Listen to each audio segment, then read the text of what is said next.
Hi everyone, we are back again. We had some technical difficulties and we're gonna try to connect again with Eric Radford, Canadian Olympic figure skater. And as soon as he is, yeah, I think he's going to be entering very soon.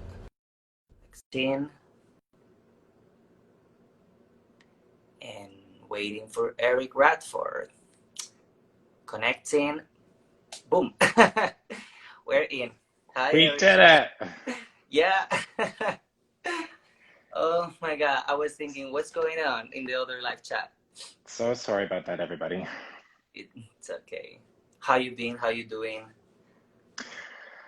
I've actually been pretty well. There's ups and downs, I think. I think it's been like that for everybody. Yeah. Um, yeah, when I look back to the beginning of all of this and how long it's lasted and compared to like what I was thinking it was going to be like, it's just kind of wild. Yeah, you thought it was gonna be like 2 weeks and then we're here I, already yeah, almost I, three my months. my mind, yeah. I always had like this sense that it'll be over soon. Oh, it'll be over soon. And then I remember waking up one day and being like, no, I think it's not going to be over soon. Yeah. Well, um, I think we all try to do something to fill up our time and like something that like a hobby. So have you been doing anything that has taken your time and like did you enjoy? Um, of course, I've been playing the piano a lot, and it's been really nice to just have a lot of time to really put into that in a way that I haven't been able to before. I started working on an album. I started working Oh on yeah.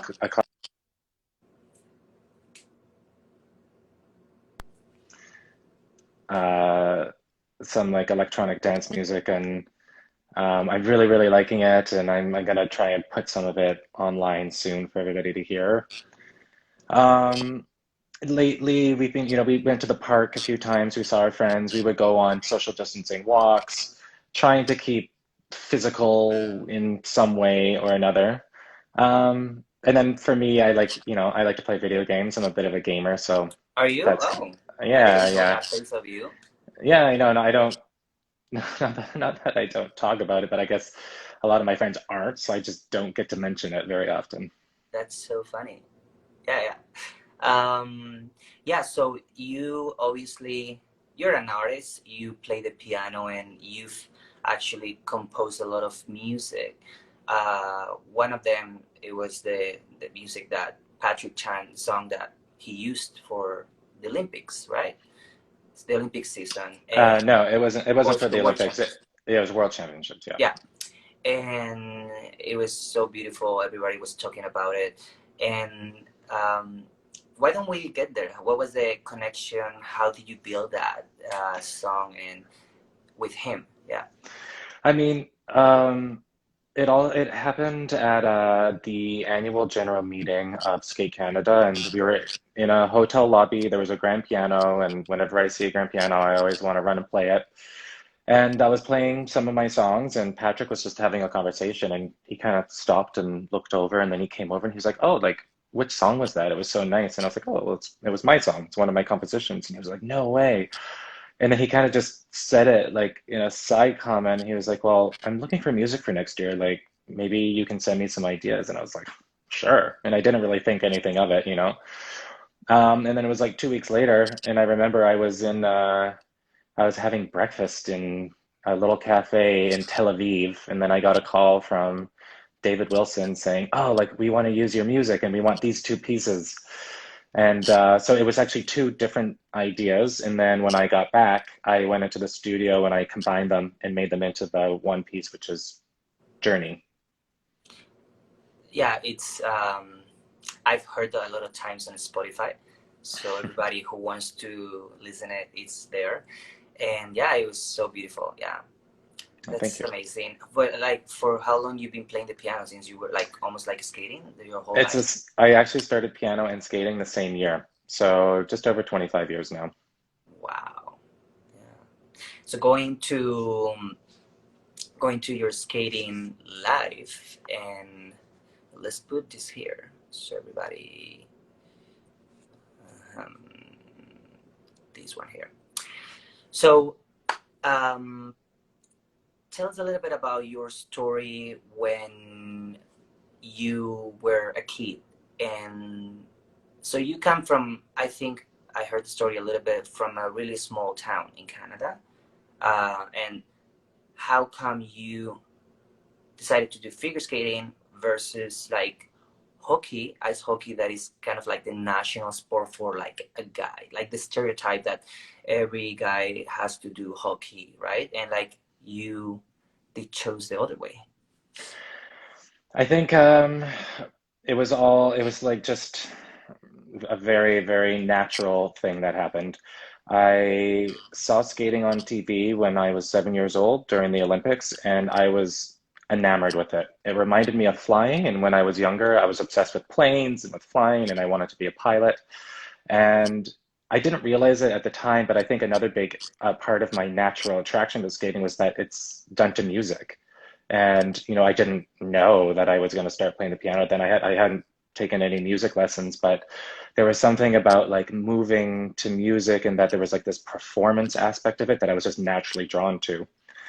Um, and when you're a kid, I wasn't aware that hockey is for boys and figure skating is for girls, and I just wanted to do what I love to do. So I told my mom, I was like, I want to learn to do that, and she put me into skating lessons. And from there, Really? it just, I started to excel at it, and I just kept on running with it. And and in the beginning, it was difficult because kids, they don't really know any better, and I was the only boy in figure skating, and In the you town. know, in the town, yeah, So yeah, how not in old the were world. you when you started? Like I was 8 years old. 8 years old, yeah. But like, yeah, it's not that you did had the knowledge of like what a boy has, like the stereotype of what a boy has to go into do a hockey, ice hockey, and then it was more like about maybe your parents encouraging you to do ice hockey or like the society, but instead you told your mom you wanted to do figure skating, and then she didn't even thought and like put you there, like, and then from there it's like you never left it. Yeah, and I mean, I feel so fortunate to have the parents I have because they just supported in me. They just supported me in what I chose to do and what I wanted to do, and it's been like that through my entire life. And another like an example of a story, like I also did gymnastics. So I did gymnastics and figure skating, which were both girl sports growing up. And I remember this girl in my class when I was like 10 came up to me and she was like, why does your mom treat you like a girl? And I was like, what do you mean? She's like, well, your mom put, like, your parents put you in girl sports. Why would they do that? And I remember and I remember saying, like, my parents didn't put me in those. Like, I wanted to do them. And then I remember thinking, like, what does that mean about me? Like, that I would want to do, like, why do I want to do these sports and nobody else does? And it made me feel like guilty and kind of shameful. And, Yeah, yeah, yeah. um, but yeah.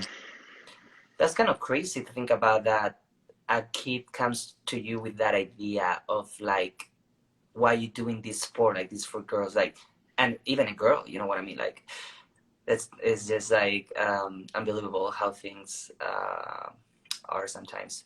But from there, from your town, which I don't know what's the name, if you can tell us. It's Red Lake, Ontario. Yeah, and this is in the province of Ontario. You moved to Toronto for training. And by then you were doing singles, or were you already, when did you start to do pairs? So it's a little bit of a complicated timeline. So Okay. I'll tell you about it and walk you through it. So I started skating up in Red Lake when I was 8, and eventually I decided like it's something I wanted to pursue more, and I needed more like ice time, in a more competitive environment. And I moved to a little town called Kenora, Ontario, which is about a 3.5 hour drive from Red Lake when I was 13. It was it was a pretty difficult year actually. Um, I remember calling my parents crying a lot of times, and my mom would be like, if you're so sad, why don't you just come home? And I was like, no, I don't want to go home. I just need to cry because I miss you guys so much. Yeah. Um, And then that kind of continued. After I was 13 when I moved to Kenora. When I was 14, I moved to Winnipeg. When I was 15, I moved to Montreal. And then eventually I ended up in Toronto when I was 16. And each year it was really the same thing. It was more ice time, more competitive environment, more access to competition, and just trying to find that place where I felt I was going to be able to, achieve what I wanted to achieve. Mm-hmm. And so all through all of those years, I was doing single skating, but actually when I initially moved to Montreal, I moved to do dance, and I actually trained dance, and I did dance for about 2 weeks, I think. I did a tryout, and I tried out with Yes. like 10 girls, and I eventually found a partner, moved to Montreal, and I was skating in a rink where there was two ice pads, and me and my coach were on, and the dancers were on one side, and on the other side there was Paul Wirtz, who was, very well known pair coach and a Yeah. singles coach. And I used to sneak up on my breaks, and I would watch them train. And that was the first time I had ever seen pairs with my own eyes. And I was seeing like these young, like tiny little skaters doing triple jumps, and I had never really seen that before. And I remember, him telling me, he's like, he could see me. He'd be like, who is that that's watching us? Like he was always kind of very Yeah, yeah, private yeah, with his yeah. skaters. And then eventually, after 2 weeks, I was talking to the mother of the family that I was living with, and their daughter skated with Paul, and she was like, if you wanted to skate with us, like you could probably just talk to Paul, and he would love to have you. And Exactly. so I kind of talked to him, and he invited me to come and skate with him. And then he was the one that moved to Toronto, which is why I moved to Toronto. But yeah, So it was like a ping pong all over the place. And when I look back, it was kind of crazy. It was a different high school every year. I would make you've friends in done a the lot of last, sacrifices. Yeah, like I know you lived with Dylan, like which is one of your best friends and figure skating in your life, and like you've been all over the place basically to achieve these goals, right? yeah, yeah, and it was a lot of sacrifice, like as a teenager, like socially, I would make friends near the end of the school year, and then I would leave, and then I'd have to start from scratch and a new school and make friends all over again. But the friends that I did make have remained dear friends to me, very important people in my life, and it all led, eventually to where I needed to be. Yeah, it all happened for a reason, and Yeah. here you are. And so you did pair with Megan when you moved to Montreal, because up to then, as you said, you were single skater. You even went there thinking about doing dance. Yeah, so that was when I initially came to Montreal when I was 14, that was to do dance. And then Oh, 14. yes, I remained in singles when I moved with Paul. Paul was the one that kind of introduced me to pair skating. I used to do the off-ice lifts with some of the girls, but I wasn't actually skating pairs. I think he was just trying to teach me the basics. Then I ended up in Toronto, and I was there until Paul passed away. And it was after that I was skating with Rachel Kirkland for a few years. We trained in Germany, we trained in Detroit for a while, and eventually we came full circle and ended up moving back to Toronto Mm-hmm. at the Cricket Club. Yeah,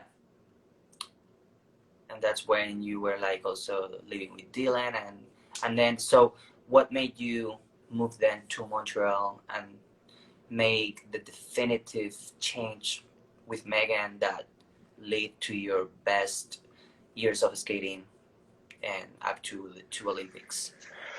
It was just we felt like we really needed a full-time pair coach. And we were working with Brian at the time, and he was an amazing coach, and he had such a great energy, and he really taught us like so much. But there were certain things that he didn't have experience in, like teaching a throw triple sow cow, like I think it was probably difficult for him on some level. But I think eventually we were like, okay, I think we need a pair coach, and we reached out to Richard Gauthier, and that's when I made the move to Montreal. And when I first moved to Montreal, I actually skated with, I had a partner, her name is Anne-Marie Jacoux, and we skated for a year. And that brought us up to the 2010 Olympics. And then it was shortly after that that uh, Richard and Bruno put me and Megan together. It's quite a lot Yeah, yeah, to keep up with. But a yeah, lot happened. so going through all these stages, you were growing up. You were becoming the person you were today, and you were discovering yourself, and you had to go through the acceptance phase, and then probably there was some moments where you struggled. And so why don't you tell us about a few experiences, whether they were a bit, sometimes they were a struggle, and then that you could have taken something positive out of them, whether it was something at school, your personal life, and like obviously related to like who you are today, you know? There were some really difficult moments, especially in my last years up in Red Lake, where, there was a lot of bullying, there was a lot of name calling.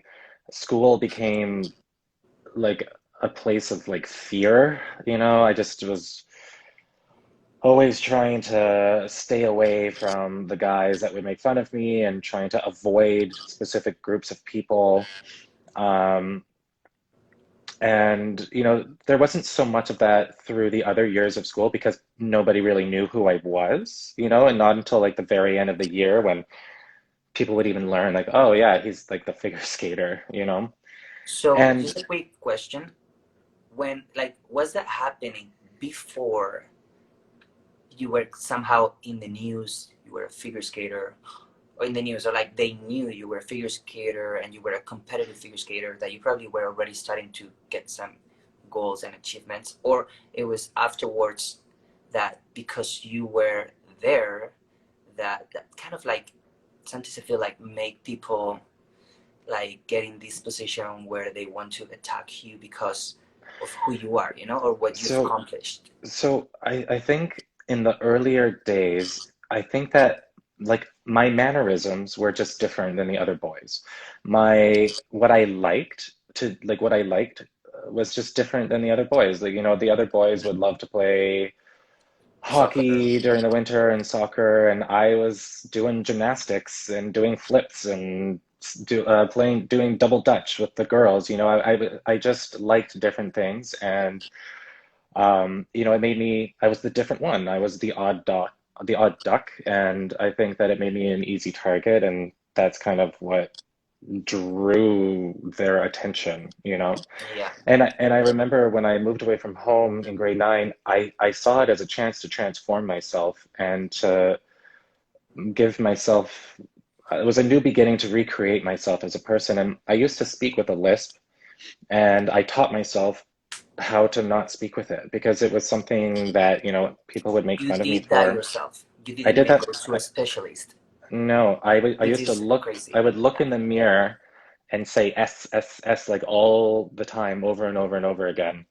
And that was something yeah, like I did so that people wouldn't make fun of me. And I also remember being hyper aware of my mannerisms and controlling my voice. And I actually remember a moment where this guy sitting behind me in class when I was in grade nine. And if I ever got a little more excited and I wasn't paying attention, I guess my mannerisms would show up and he'd be like, Eric, sometimes when you talk, you sound like a girl.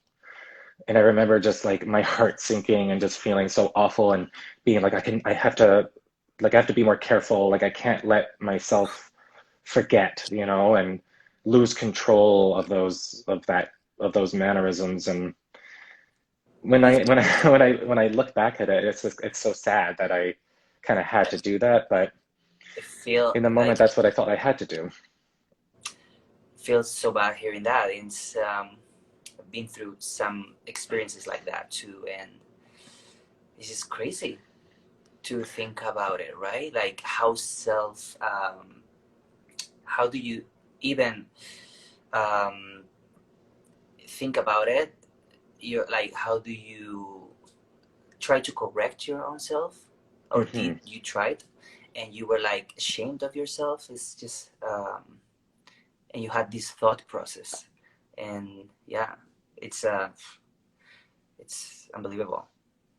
But so of course, some struggles and some bad moments, and but like, were you when were you growing up? I guess you were moving to Toronto. You were all over the place. How was that moment when you realized you were gay, and that self acceptance and all that other process? How was that? One thing that I wanted to say just quickly, and to go back to your previous question, and you asked how it affected me overall. And Yeah. in those moments, it was really, really difficult. And now looking back, I really do feel like it made me stronger. It made me more resilient. It made me realize that what they were saying, they were only words, and that I could give them power or I could choose to not, and it's kind of a little bit of a skill that is, even now, I think that I'm still working on, but I've always said, and I always believe that you learn more from the difficult times than from the easy times, and those difficult times really did, I think, help me become stronger. Um, Moving forward, I think it was when I first moved to Toronto, I used to come back to Montreal to visit my friends, every now and again. And I remember my best girlfriend, her name's Victoria, here in Montreal, and at her work, she had a gay friend, and I think we all went out for dinner at one point, and he was one of like the first like gay people my own age that I had met like in real life. And he was like so like funny and nice and cool, and all of his friends like knew he was gay and they were so accepting. And it was the first time I had seen somebody just comfortably themselves, like a gay person comfortably being themselves in a group of people. And it really opened my eyes and kind of made me less afraid of myself and of my sexuality. And I think that was a little bit of a turning point for me to finally accept myself and accept Hmm. my own sexuality. Yeah, I think it makes totally sense. You met someone out of your world that it was gay as well. You're the same age, and yeah, kind of like made you realize you're not alone. You're not the only one, and normalize things, because that person, by what you're saying, he was already, he went through that phase already, and probably he was, like really comfortable of himself and confident. So yeah. But then by that time you were still in Toronto, and so kind of like we can consider Toronto was your like growing phase, your accepting phase of your Mhm. own self. And then moving forward, you went to Montreal. That's when you started to train pairs. And how old were you at that point when you moved definitively to Montreal? So when I moved back to Montreal, it was in 2009, so I would have been Hmm. 24, 25. And I mean, by that point, I was comfortably out With your circle, with yeah, my close friends and family. yeah. So that's the moment, like you were like, you know, comfortable with your own circle. You were also your skating career as a pair skater was taking off, and you guys started to achieve like the big goals, um, national titles as champions. When was your first national title as champion? With Megan, it was 2012. Mm-hmm. Yeah, 2012. And it was out east in Moncton, and it was such a it was that competition was one of like the highlights of all of our competitions because it was Hmm. such a big turning point for both Megan and I to finally have prove we finally got to prove to ourselves that we were as good as we knew we could be. And I think that you always have an idea of any athlete will have an idea of like what they're able to accomplish. You can you see the playing field, you see the other skaters, and you have an idea of how far you could go. And there was many times along the way where I thought maybe it just wasn't meant to be. And one of the big moments was after the 2010 Olympics, and I think both Megan and I felt the same way at the same time. And I was starting to think, you know what, maybe figure skating isn't going to be the path I follow. I started looking into different universities, and I was kind of ready to move on. To And I have a think, different life, yeah. yeah, and So I think you did not compete in Vancouver. no, Okay. no. And I It remember was feeling 2012, your first national title. yes Hmm. with Megan. And our first year at nationals, we came second, but we made our first world team, which was also a big step. But definitely after 2012 is when I think that we really started to believe in ourselves and thought that all of the dreams started to become more goals. Yeah, and realistic goals. So Yeah.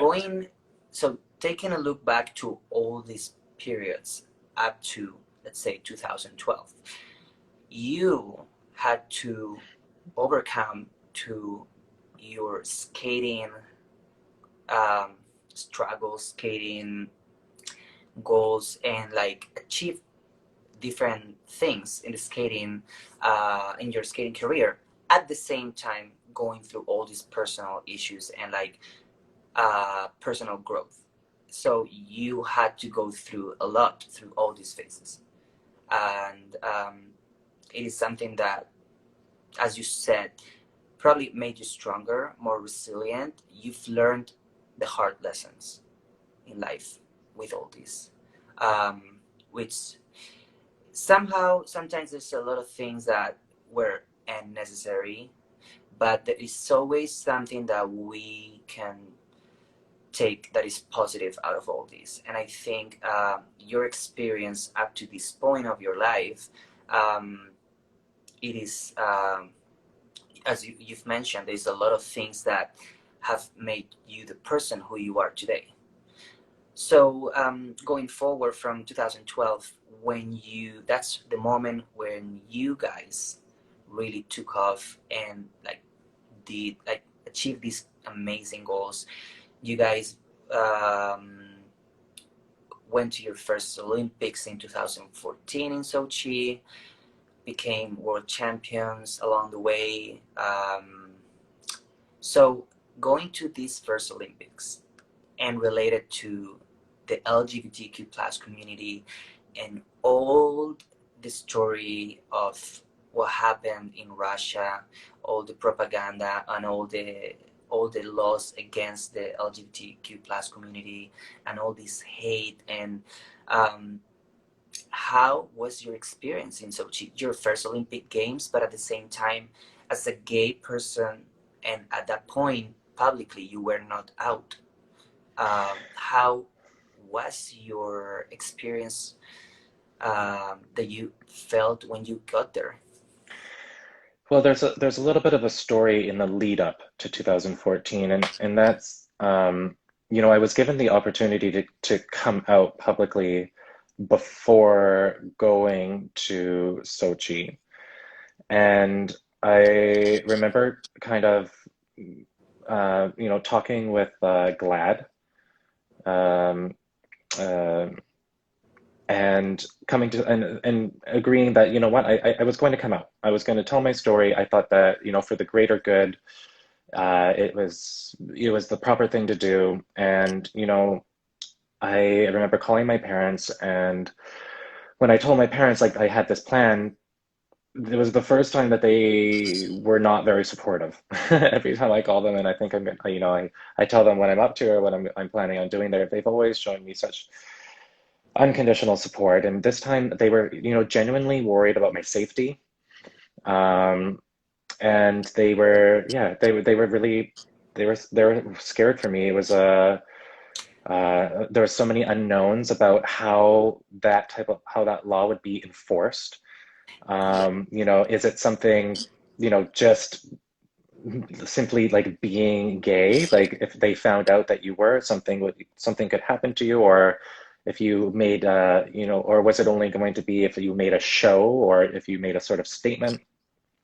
And then the other aspect of it was I had spent my entire life trying to get to this Olympics. It was my first Olympic Games. I had sacrificed so much, and your life. It's your I whole was, life. yeah, like my entire life was going into this one moment, and I didn't want my first Olympic story to be about my sexuality, because my sexuality has nothing to do with what I do on the ice and what I've accomplished. And I just thought that, and then the other thing is that at the Olympics, it's like there's so many amazing stories happening like every 15 minutes. And I also thought that, my story it wouldn't be as effective as I thought it should be, because I would, tell my story and then 15 minutes later there's, a gold medal that's won, or, something else that happens. So in the end I decided not to, and I think it was the right decision.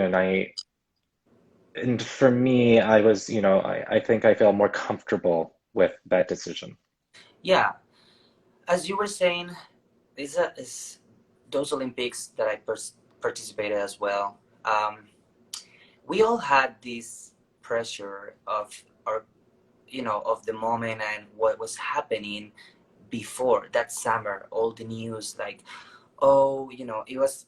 I think it was the summer before the Olympics that all that happened in Russia, and then there's also the unknown of your own safety. Although once we got there, we really see how the Olympic worlds work. We have our village, we have the Olympic stadiums, and really it's like a really secure place. It's like a world within another world, and we're very safe there. And even though, like, no matter where you are in the world at the Olympics, you you are safe and protected.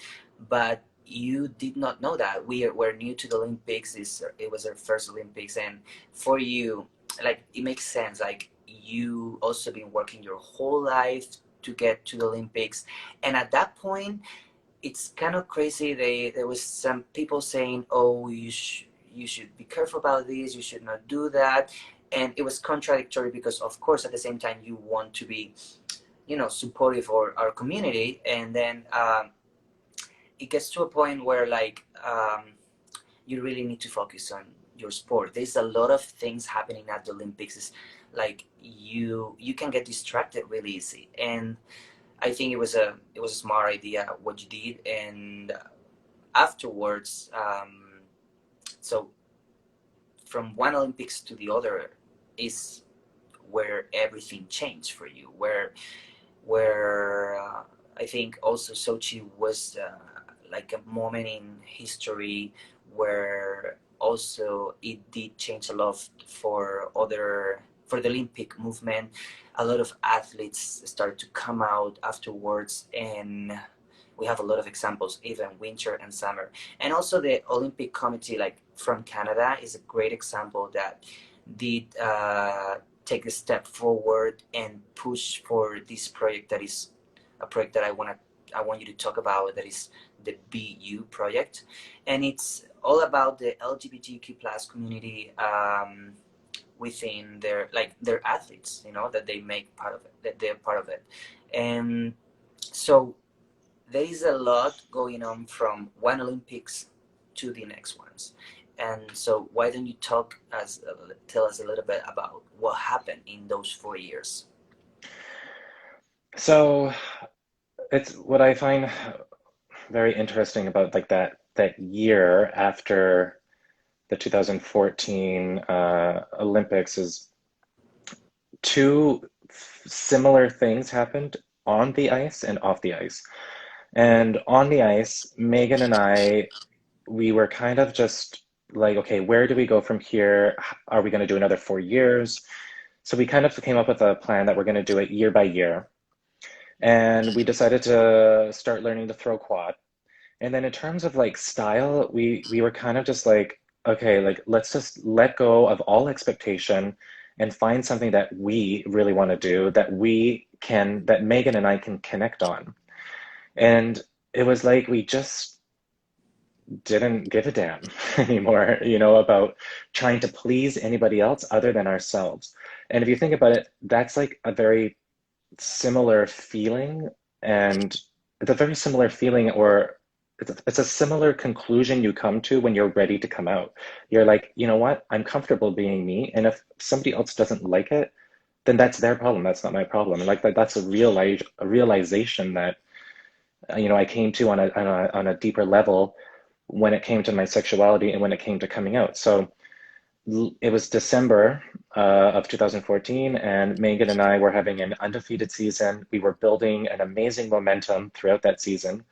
And it was just before the Grand Prix final, which was in Barcelona that year, that I was given the opportunity to tell my story through Outsports. Uh, and I was like, it was that feeling of, okay, like I am ready. And if somebody doesn't like it, like it's not going to affect me as deeply. And I'm just not as worried. And if telling my story can help anybody, then that outweighs whatever little fear I had of, repercussions of my people knowing that I'm gay. Yeah. So, and this And happened also, let's say, right before your national championships. mhm.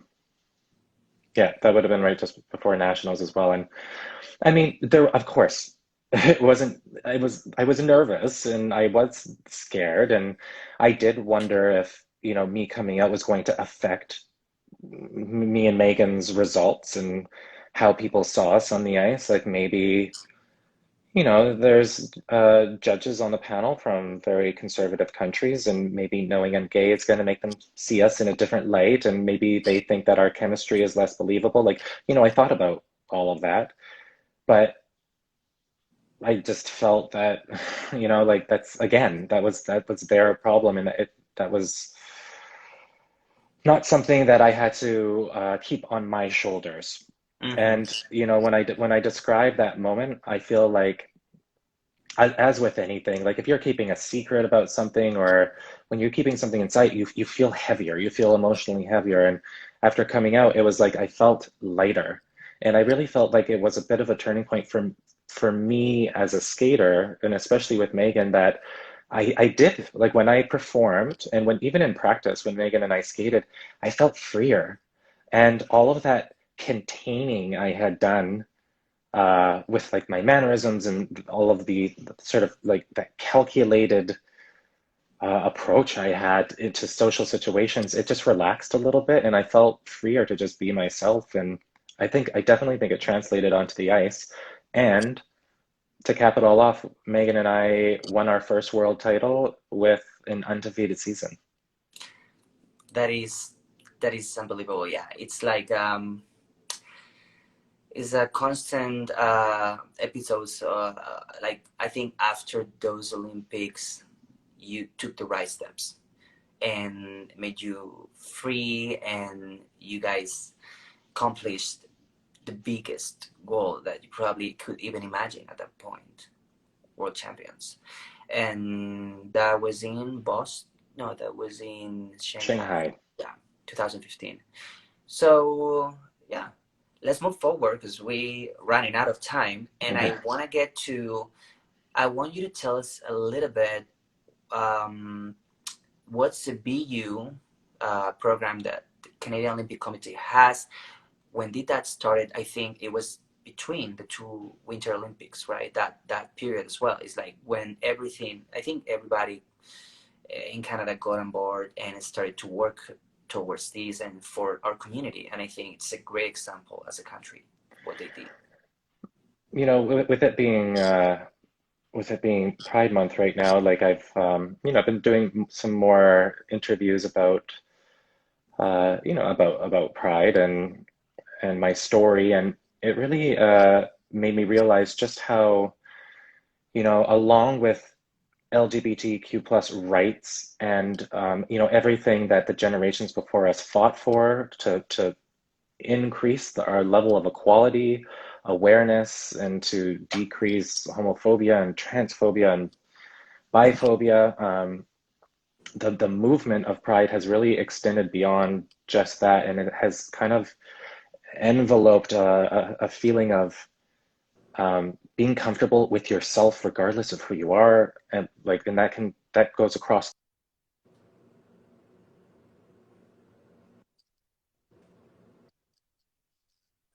your I guess even like your religion on some levels. And I think that, I when I think of what everybody's trying to do in their life is like everybody's trying to find out who they are and feel comfortable with themselves and learn their limits and solidify their values. And I feel like it comes down to, and the way I like to word is being the youest you can be. And I feel like that's exactly what that Be You campaign encapsulated with, through the COC. And, um, it's such a great message and a great movement that like everybody is a part of and everybody feels throughout their life, and and represented. Yeah.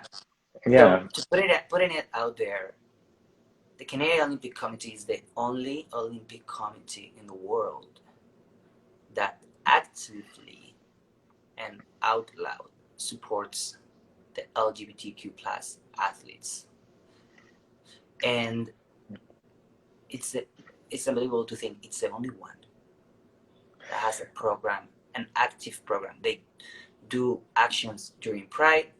They did had the Pride House within the Canada House at the Olympics in Pyeongchang, and they do many other actions throughout the year. And it's a very interesting program. I had the privilege to get to know it better because I was with you guys during Pride, and then I was really surprised and really, motivated because I think it's something that we can take out to other Olympic committees, and I think it's something that countries like Spain and that are we also have equal rights and marriage, and I think it's something that we need to implement within our sport world.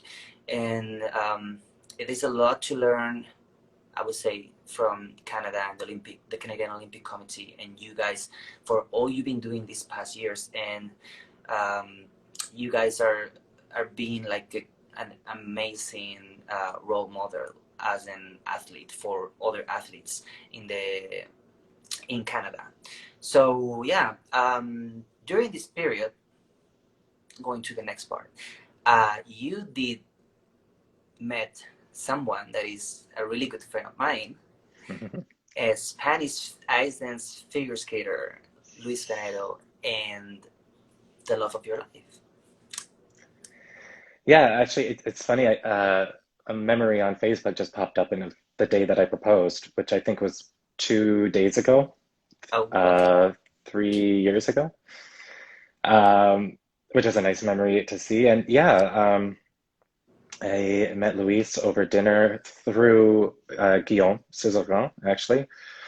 And after after Guillaume and Megan and I, after Gabby and Guillaume and Megan and I, we won our first world titles. I realized that Guillaume lived in Montreal, and I was like, "Hey, like, let's go for dinner and hang out." And he brought Luis, and that was the first time I met Luis. And yeah, there's a special connection and everything. And um, this is funny. I don't know if I've ever said this like out publicly before, but I always said that I would never date another skater. Like I had already had enough skating in my life, and I don't need any more. And that I would never date somebody younger than me. Like I was just I naturally always ended up with people older than me, and I just find it funny now that I ended up marrying a younger skater. You turn tables, yeah. Yeah, yeah. That is crazy. And so basically, your life changed from one Olympics to the other related to your personal life, you came out publicly, you won your world titles, you met Luis, you went to your next Olympics in Pyeongchang, and you accomplished your last and most important goals. You guys, as a in the pair competition, became like got the bronze medal, and as a team event, you became the first Olympic openly gay athlete to win a gold medal. And this is not just history as an athlete for your country with two Olympic medals coming back to Canada from Pyeongchang. You all are also like the role model for the LGBTQ plus community within sports. Like, um, how did you feel in accomplishing these goals that are goals, I think, in your career as an athlete and also in your personal life?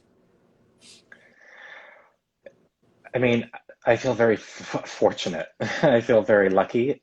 I mean, it, of course, it was a lot of time and hard work, but all athletes know that you can be the best, and it might not happen on the day, and ice is slippery, and so the fact that we had those skates, and I got to stand on the podium twice, and I don't take it for granted, and I feel extremely lucky and very, very happy. And you know, being the first openly gay man to win a gold medal is something I didn't realize until afterwards when I saw the tweet, that somebody had written that down. And I was just talking with my friend the other day about this, and I think, I know that I have been kind of given a larger voice, especially online and especially through social media, to be able to advocate for LGBT rights and issues, and to be able to share my story. And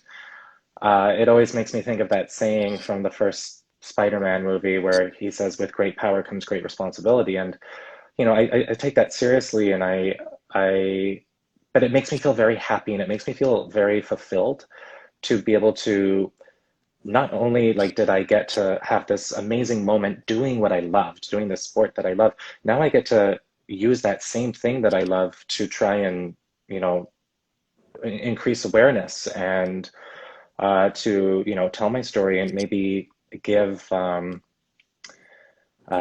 be somebody that a young, it doesn't even have to be a young athlete, but even just like a young person who's in the LGBT community to relate to and to look up to, and to let them know that, you know, I was a young gay kid from a small town with big dreams, and I worked hard and I achieved them, and that you can too.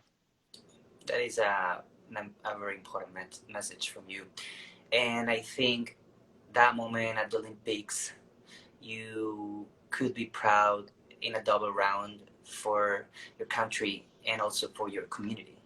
It was like you were representing these two, you know, big parts of the world, and you are the athlete that accomplished all these, and you're a great example for other athletes. And your story is a very encouraging story and a positive story for everyone, as you said, that like your dreams can become true if you work hard, no matter where you come from. You can get to.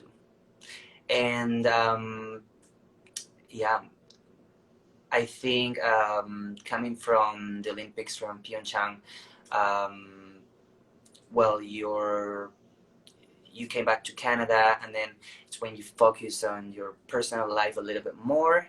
You proposed to Louise. You got married last year, and so now you're a married man. Mhm. And yeah, basically, why don't you tell us what are your goals right now, post skating career? What are you working on? Any projects, and what do you do day to day, or? update us a little bit. We're a bit lost. I think it's after an athlete retires is could be one of the most difficult points of their life. You would think that taking the ice at the Olympics would be difficult, and it is in one way, but you have a perfectly clear goal of what you're trying to accomplish. And after you retire, think, I've spent 25 years with the same goal, and now for the first time in your life, that goal is gone. And you're trying to find something to replace it. And maybe you'll never find something else as big or as important to you as like the Olympic Games or winning an Olympic medal. And it's very difficult to move on from that. But I've been very fortunate. Megan and I have been very fortunate that we've been able to do shows, which is, let me still like remain on the ice and still train as I, take some time to figure out what I want to do next. And then COVID came along and really stirred things up, but it's given me a lot of time, more time to put into my music. And it's clearly my other passion. It's something that makes me feel very free when I'm doing it. It makes me feel very happy. I get to stay creative. And so I've started working on an album. I've just completed the first song, actually.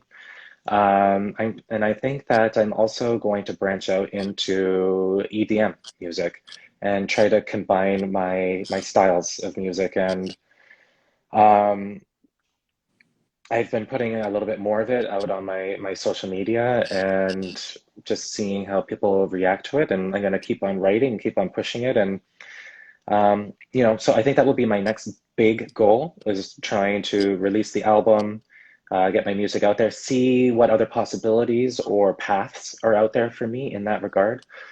Uh, and then on top of it, I've been coaching and also doing some choreography, which I love, love, love, love choreography. I like to do some more of it actually. But and again, in this moment, I think as with for a lot of people, there's just so much uncertainty. So it has been tough to, you know what I mean? I'm trying to move forward to a new path, but now like there's this wall and this COVID wall in front, and I can't see past it either. So I don't know exactly when or how things are gonna like fall back into place. But in the meantime, just take a deep breath and, get back to my piano and just keep writing some more music. Yes. Think that COVID completely affects our skating world, even if you're still doing shows, because it's all about traveling.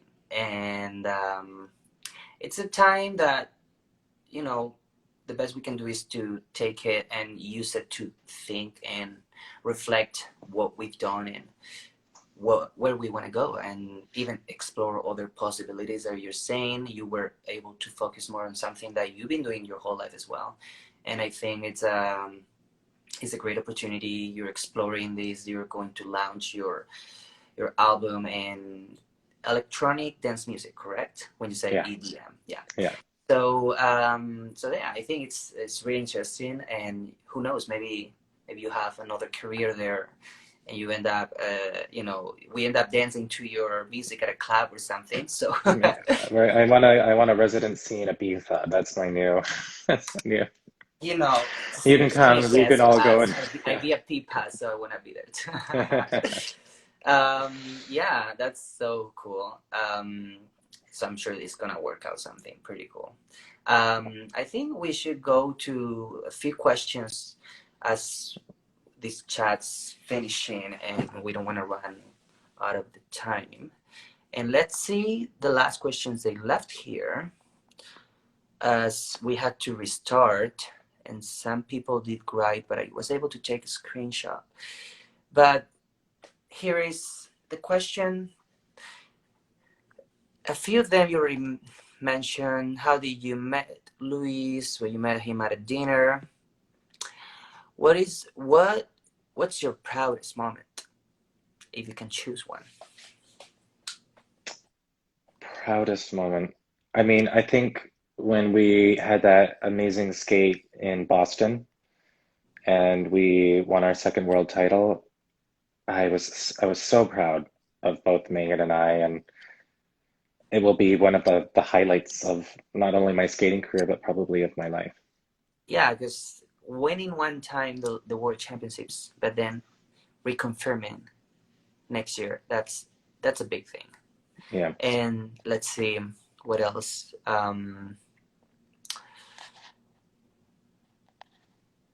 Yeah.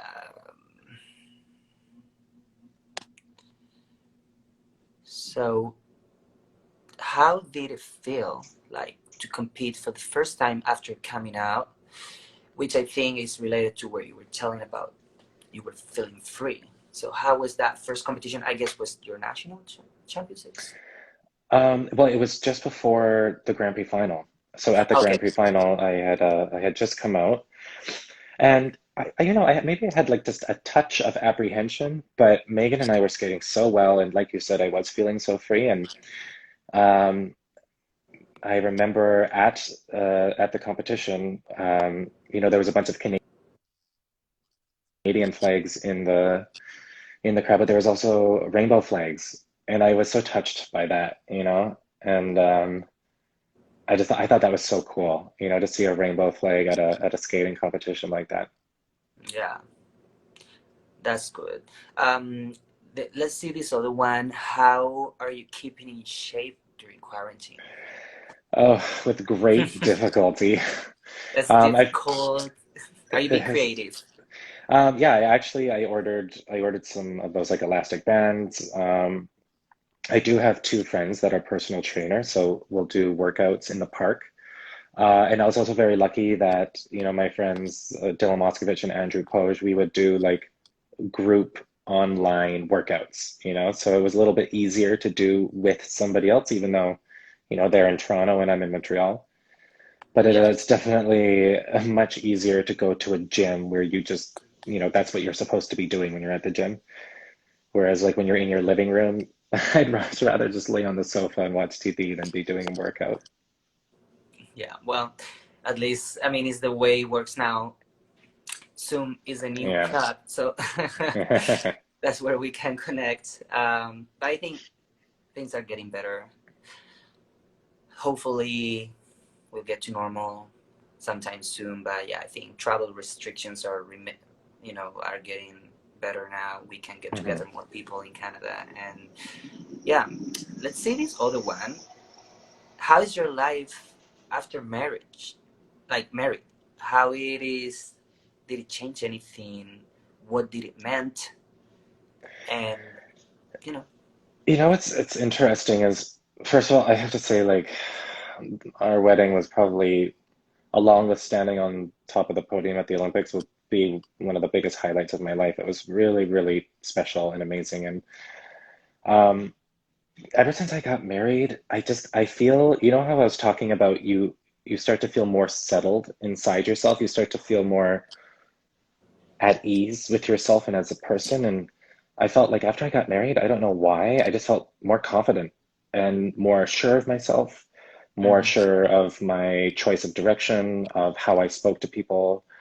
Um, yeah, I don't know That is why great. or how it happened. It's just like I've settled inside myself even more than I thought I Even more. could after I got married. You felt complete. That's it. Yeah, yeah. So let's say here we have 1 minute left. If you wanna say something to the people who is watching before the chat finish, so here's your moment. No pressure. I just want to say thank you, everybody, for tuning in. Thank you for all of your support of my career, of the LGBT community, um, and that I hope everybody has been, remaining safe and healthy through this difficult time that we've all been going through it together. And that I can't wait to get back on the ice and hopefully, I get to entertain you once more, whether it's on the ice or through my music. That's great. Well, thank you, Eric, for joining and being part of SkateProud and being an advocate for the community. Thank you so much for this chat as a friend. It's so fun and for letting me learn a little bit about your life. And, I'm so proud of you. So thank you very much. Thank you very Thank you much. so much for having me. Of course. Take care. Okay, Bye. you too. Bye.